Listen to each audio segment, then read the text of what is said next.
YouTube channel. வாங்க இன்றைக்கு கிளாஸ்க்கு போய் பார்க்கலாம்.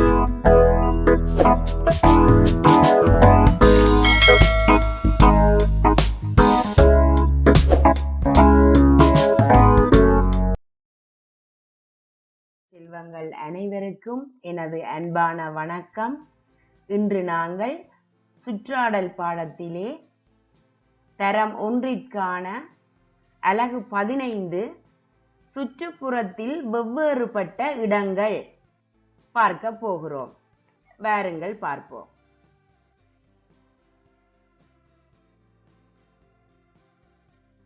எமது சூழலில் பூண்டுகள், தாவரங்கள் வளர்கின்றன. அவை வளரும் விதத்தில் வேறுபாடுகள் காணப்படுகின்றன. பார்த்திருக்கிறீங்கள் தானே சுற்றாடல்ல தாவரங்கள் இருப்பது. சில தாவரங்கள் செழிப்பாகவும் நன்கு வளர்ந்தும் காணப்படும். சில தாவரங்கள் செழிப்பெற்று நன்கு வளர்ந்திராது. அதே போல சில இடங்களை நீங்க பார்த்திருப்பீங்கள். சில இடங்கள் கற்களாக மணல் உள்ள இடமாகவும், சில இடங்கள் கற்கள் இல்லாத மணல் இல்லாத இடங்களாகவும் காணப்படும். அதே போல தாவரங்களின் தண்டுகளும் வேர்களும் வெவ்வேறு இயல்புடையனவாகவும் காணப்படும். இது பற்றி நீங்கள் இன்னும் வளர வளர படிப்பீர்கள். நீங்க 1ஆம் ஆண்டு தானே, அப்ப நாங்கள் அதை சின்ன அளவில் பார்ப்போம். அடுத்தது நாங்கள் தோட்டத்திற்கு வரும் பிராணிகள். இதெல்லாம் படித்திருக்கிறீங்கள் எல்லோ. இங்க நாங்கள் சுற்றுப்புறத்தில் இந்த இடங்களை பார்க்கக்குள்ள பாடசாலை தோட்டத்துக்கு வரும் பிராணிகள் பல வகைகளில் காணப்படும்.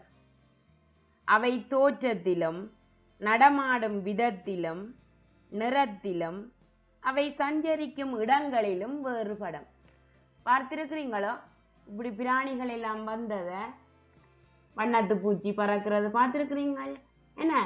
வண்டு, அணில், முயல் இதெல்லாம் பார்த்திருக்கிறீங்களா? என்ன தோட்டத்துக்கு வரும் பாருங்க.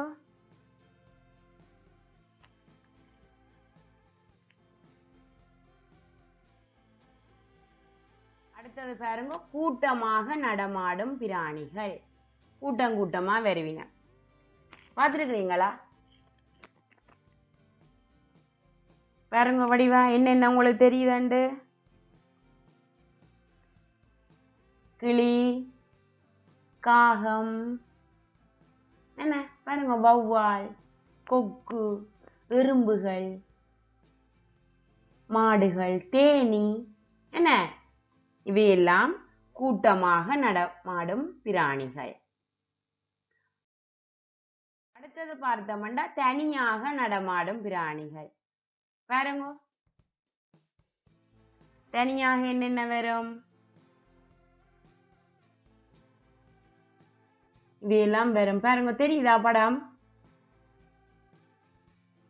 நத்தை, ஓணா, நாமை, உடும்பு, கீரி, நாய், பூனை, பாம்பு, தேள், என்ன தனியாக நடமாடும் பிராணிகள்.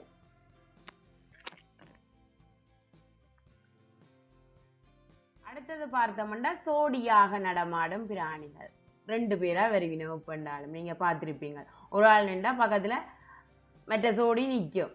மைனா, மரங்கொத்தி, சிட்டுக்குருவி, செண்பகம், என்ன பார்த்திருக்கிறீங்களா? எல்லோ கேள்வியா வந்தாலும் விடை எழுத தெரியணும். சோடியாக நடமாடும் பிராணிகள் எவை என்று கேட்டாலும் உங்களுக்கு தெரிய வேணும். வடிவா பாருங்க. அடுத்தது பாருங்க, பாடசாலை சுற்றுப்புறத்தை அவதானித்தலின் போது நாம் கண்ட இடங்கள்.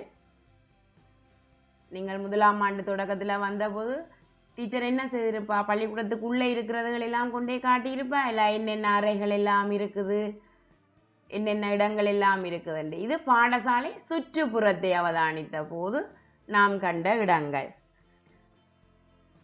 நிழலான இடங்கள், அதிக சூரிய ஒளி படும் இடங்கள், மலசலகூடம் அமைந்துள்ள இடம், விளையாடும் இடம். போயிருக்கிறீங்கள் தானே விளையாட? என்ன உங்களுக்கு நல்ல விருப்பம். பயிர்கள் நடும் இடம் பார்த்திருக்கிறீங்களோ? ஓ, அடுத்தது பாருங்க, உங்களுக்கு அந்த வெளியால போய் விளையாட என்ன ஓடி திரிய தானே நல்ல விருப்பம். அப்ப நாம் விரும்பும் இடங்களை அழகிய பாதுகாப்பான இடமாக வைத்திருக்க நாம் செய்ய வேண்டியவை. எங்களுக்கு விருப்பமான இடம் நல்ல சுத்தமா இருந்தா, நல்ல நீட்டா இருந்தா எங்களுக்கு நல்ல விருப்பம் இல்லோ. அப்ப நாங்கள் என்ன செய்யணும்? அந்த இடங்களில் குப்பை கூளங்கள் கொட்டுவதை தவிர்த்தல், அந்த இடங்களை சுத்தமாக வைத்திருக்க உதவி செய்த, அத்தோட பொருத்தமான இடங்களில் அழகிய பூச்செடிகள் வைத்து அழகுபடுத்த. உங்களோட பள்ளிக்கூடம் எல்லாம் பூச்சாடிகள் எல்லாம் வைத்து பூக்கண்டுகள் எல்லாம் வைத்திருக்கല്ലോ என்ன, அப்பதான் உங்களுக்கு பள்ளிக்கூடம் நல்லா அழகாக இருக்கும். பாடசாலை தேவையற்ற புல் பூண்டுகளை பிடுங்கி சுத்தமாக வைத்திருத்தல், நீர் தேங்கி நிற்கும் இடங்களை மூடி சமப்படுத்தல். என்ன, தண்ணி தேங்கி நின்றால் என்ன நடக்கும்? நுளம்புகள் பெருகும். என்ன, நுளம்புகள் பெருகும், அழகில்லாமல் இருக்கும். அப்ப அந்த இடங்களை எல்லாம் நாங்கள் மூடி சமப்படுத்தி விட வேண்டும். அடுத்தது பாருங்க, சூழலில் செவி மடுக்கக்கூடிய ஒலிகள். நாங்கள் கொஞ்ச நேரம் அமைதியாக இருந்தோம் என்று சொல்லி சொன்னா எங்களோட சூழலில நிறைய ஒலிகள் எல்லாம் எங்களோட காதுக்குள்ள கேட்கும். என்னென்ன வகையான ஒலிகள் கேட்கும்? வாகனங்களின் ஒலிகள், பிராணிகளின் ஒலிகள், காற்று வீசும் ஓசை, நீர் பாய்ந்தோடும் ஓசை, மனிதர்களின் சத்தம், கவச்சு கேட்கிறதானே, காகங்கள் கரையும் ஒலி, அணில் கீச்சிடும் ஒலி, நீர்வீழ்ச்சியில் இருந்து நீர் செலசெல என்று பாயும் அந்த ஓசை, மரங்கள் காற்றில் அசையும் ஓசை, அது கூட ஒரு நல்ல சத்தமாகத்தான் இருக்கும். மரங்கள் காற்றுக்கு வீசும் பொழுது நல்ல ஓசை வரும். இவை நாம் சூழலில் செவிமடுக்கக்கூடிய ஒலிகள். அடுத்தது பாருங்க, இந்த அழகில வருகின்ற ஆங்கில சொற்கள், vocabularies பார்க்க போறோம். sand மணல், garden தோட்டம், tree மரம், leaf இலை, stone கல், fruit பழம், field வயல், colors நிறங்கள், mango மாம்பழம், jack பலாப்பழம் சாப்பிடுவீங்களே இல்லே, jack அது jack fruit, பலா மரத்தை jack.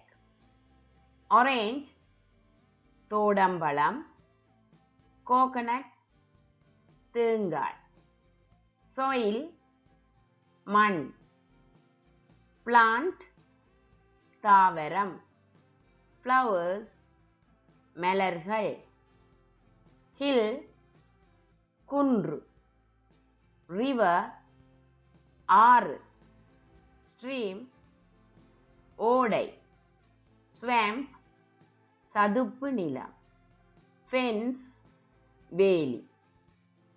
விளங்கினதெல்லோ? இந்த சொற்களை நீங்கள் வடிவா பார்த்து கொள்ளுங்க. வளர வளர இதுகளெல்லாம் நீங்கள் பாடமாக்க வேண்டி வரும். 5ஆம் ஆண்டுக்கு உதவும். அடுத்தது பாருங்க, இந்த அழகில உங்களுக்கு தரப்பட்டு இருக்கின்ற ஸ்ட்ரக்சர்ஸ். அங்கு ஒரு பெரிய மரம் உள்ளது. அதை எப்படி சொல்லுவாம்? There is a big tree. சொல்லுங்க. There is a big tree. There is a big tree. There are many trees in our school. எங்கள் பாடசாலையில் பல மரங்கள் உள்ளன. There are many trees in our school.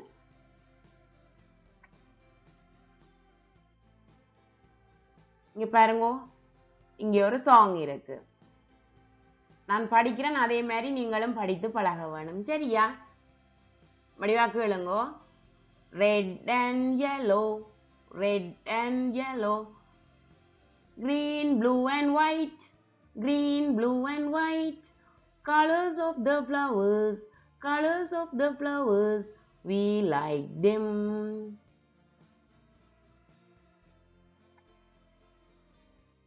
இன்னும் ஒரு வீடியோவில் நான் உங்களை சந்திக்கிறேன். தேங்க்யூ, பாய்.